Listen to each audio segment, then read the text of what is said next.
Hi guys, good morning. Welcome to my channel guys. For today's video is mag-asikaso tayo sa mga apo natin unang araw ng pasukan guys. So ngayon guys, nagluto ako ng chicken nuggets at saka nagbabad na ako guys ng ulam ay baon nila, pambaon nila guys. Alas 4 na guys. So maaga ako nagising guys, 3:30. Hindi ko na kayo guys ginising kasi kawawa naman kayo guys. So ito na, nakaluto na ako guys. So mag-ano ako, papadidi na ako sa apo ko habang nag-iinit ako guys ng tubig. Ayan oh, nag-init na ako guys ng tubig. Tapos nakaluto na ako guys ng almusal nila guys. Ayan, at nagbabad na rin ako ng pambao nila guys. Ito, chicken. Ayan. Kasi kanina guys, nagbabad na ako bago ako matulog ng alas 12. So mali pala ang naibabad ko guys. Yempo pala guys. Mali, hindi pala chicken. At nakapagsaing na rin ako guys. So ngayon, good luck sa atin guys, sa mga estudyante natin. Maaga magigising dahil sa unang pasukan. Naku, umpisa na naman guys ang traffic ngayon. Mga nagtatrabaho guys, good luck, magising na kayo ng maaga para iwas traffic. Ayan, ngayon naman guys, magtitimpla ko ng gatas para sa apo. Papainom tayo ng gatas guys kasi alas 4 na.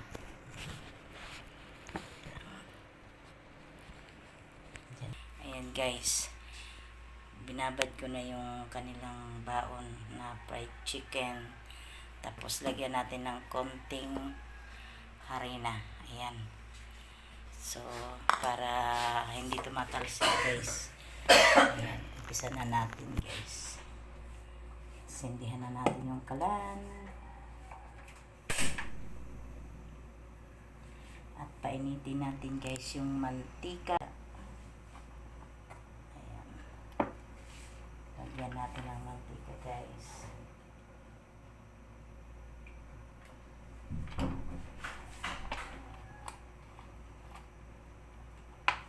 Pasensya kayo na guys sa ano ko, pagkakamera kasi inaano ko lang yan eh. Ayan na guys yung ano, manok ko. Ibabad ko na guys. Ayan. Para hindi tumalsik guys, hindi kayo matalsikan, lagyan na ng konting harina para ano, kasi magtatalsikan to guys eh, habang pag maano. Yan, haluin muna natin guys. Ay massage natin guys. Massage para manuopit ano lasa. Ano, asin, paminta, bitsin, bawang. Ayan, wala man tayong ano, garlic powder. So ano na lang, talagang hiwa-hiwa na lang. Malalaking bawang na lang nilagay natin guys. Hindi nyo makita guys yung pagprito ko kasi ano, ayan, mainit na guys yung mantika. Umpisa na natin magprito para maano na nila yung kanilang baon, agoy. O diba guys, hindi ko nalisik. So ano, ready ka na ba?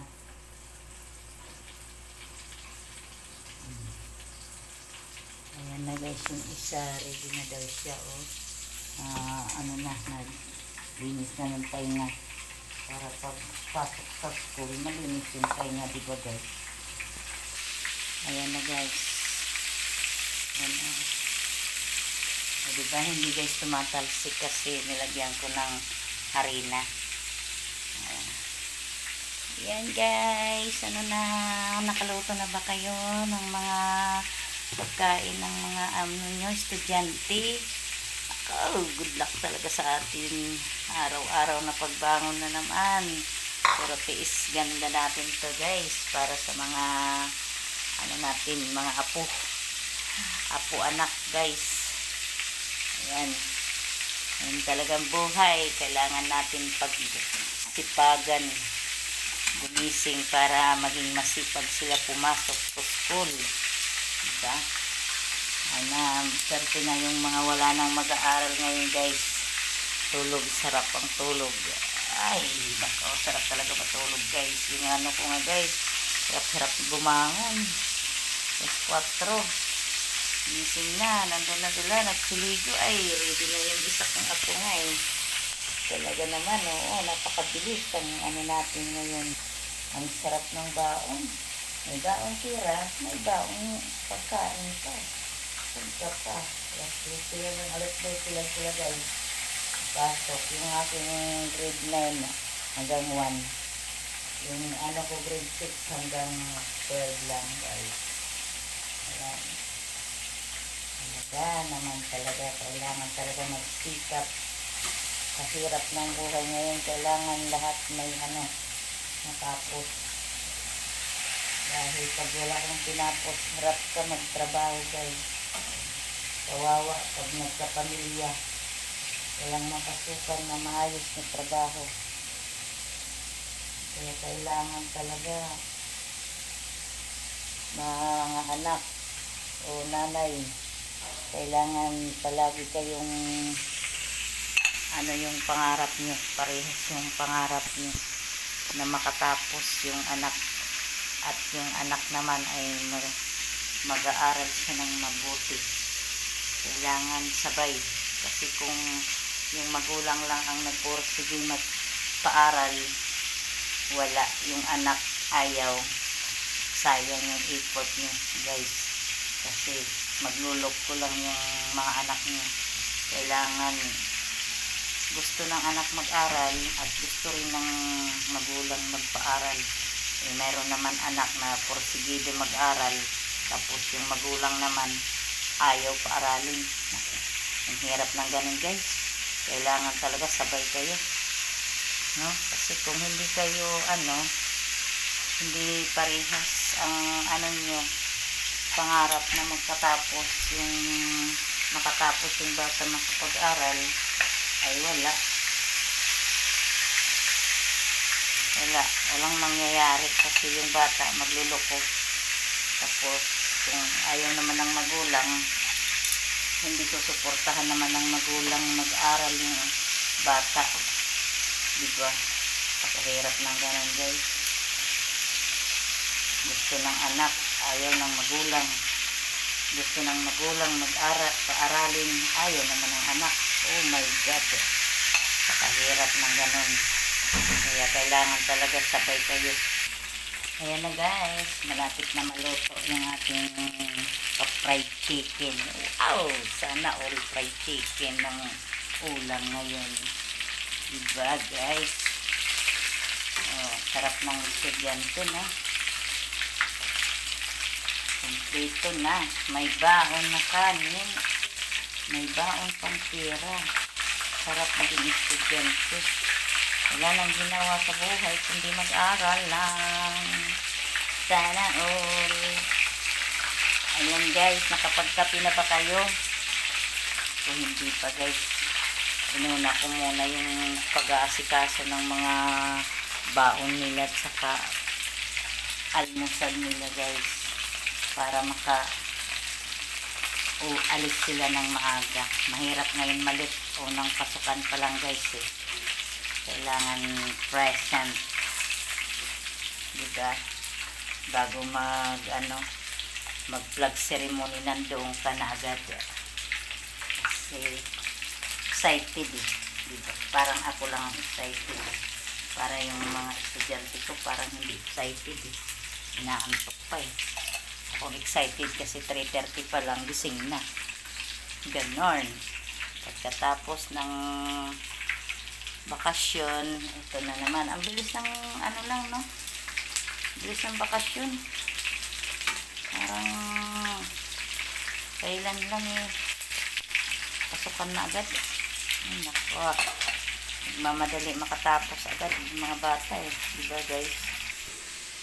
Ayan na guys. Maglalagay tayo ng baon nilang ulam. Ayan. Ayan. Ito kay Ate Ayla. Baon.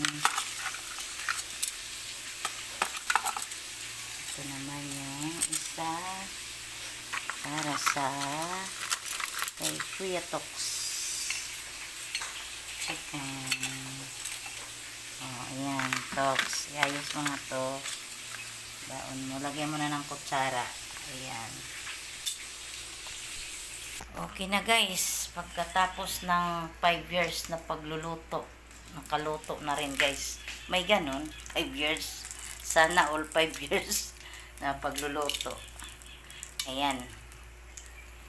Ayan oh. Mas maganda pa guys yung fried chicken ko kaysa kahapon yung handa ko sa birthday na in-order nila. Ito oh. Kahapon ang itim-itim guys ng fried chicken. Parang sunog na aywan. Sa loob naman parang hilaw pa guys. Ano ba yun? Siguro kulang yun ng ano, mantika o malakas ang apoy. Hindi ko alam guys kung paano nila niluto. Kasi ang itim guys talaga. Sayang hindi ko nakunang kasi pagdating ko guys galing sa simbahan, wala na, ubos na guys. Kasi nagsikainan na ang aking mga visitor. Sana all. Maraming visitor. Yun lang pala yung mga anak ko at saka yung aking mga apo. Talagang ganun ang buhay. Weather lang.